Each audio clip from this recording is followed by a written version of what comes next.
చాలా మంది కాల్ చేసి తమిళనాడు పుంజులు అయితే అడుగుతున్నారండి. నా దగ్గర అయితే తమిళనాడు పుంజులు అయితే లేవండి. ఈ బ్రదర్ దగ్గర అయితే ఉన్నాయని కనుక్కొని ఈ బ్రదర్ దగ్గరికి అయితే వచ్చానండి. బ్రదర్ మీ అడ్రస్ చెప్పండి. నెల్లూరు సిటీ పడార్పల్లి 23వ డివిజన్ అన్న. పుంజు రంగేం వస్తుంది? కాకినెమిలి అన్న.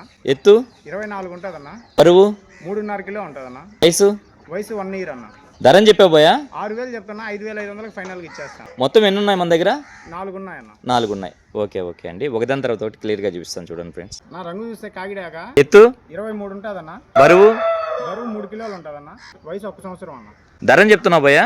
5,000 చెప్తున్నా, 4,500కి ఫైనల్ ఇచ్చేస్తాను. భయ్యా ఈ పుంజు ఫుల్ డీటెయిల్ చెప్పండి. కాకినెమిలి పెట్టమారన్న. కాకినెమిలి పెట్టమారు. ఎత్తు 23 పైన ఉంటుందన్న. బరువు 4.5 కిలో ఉంటుందన్న. వయసు 14 నెలలు ఉంటుందన్న. ఓకే, ధరని చెప్తున్నారు? 7,500 చెప్తున్నా, 7,000కి ఫైనల్గా ఇచ్చేస్తాను. 7,000కి ఫైనల్. కాకి అందులోనే పెట్టమారు, అవునండి. అందువల్ల రేట్ ఎక్కువ ఉంటుంది. ఓకే బ్రదర్, మంచిది. ఫైనల్ గా చూసుకున్నట్టయితే మనకు 4వ పుంజు అండి. దీని డీటెయిల్స్ చెప్పండి భయ్యా. నా రంగు చూస్తే కాకిడాక. ఓకే, ఎత్తు 23 ఉంటుందన్న. బరువు 3.5 కిలో ఉంటుందన్న. ఓకే, వయసు 14 నెలలు ఉంటుందన్న. ధరని చెప్తున్నావు భయ్యా? 6,000 చెప్తున్నా, 5,500కి ఫైనల్గా ఇచ్చేస్తాను. రవాణా ఎక్కడి నుంచి ఎక్కడి వరకు చేయగలవు? హైదరాబాదు, విశాఖపట్నం దాకా చేస్తాను.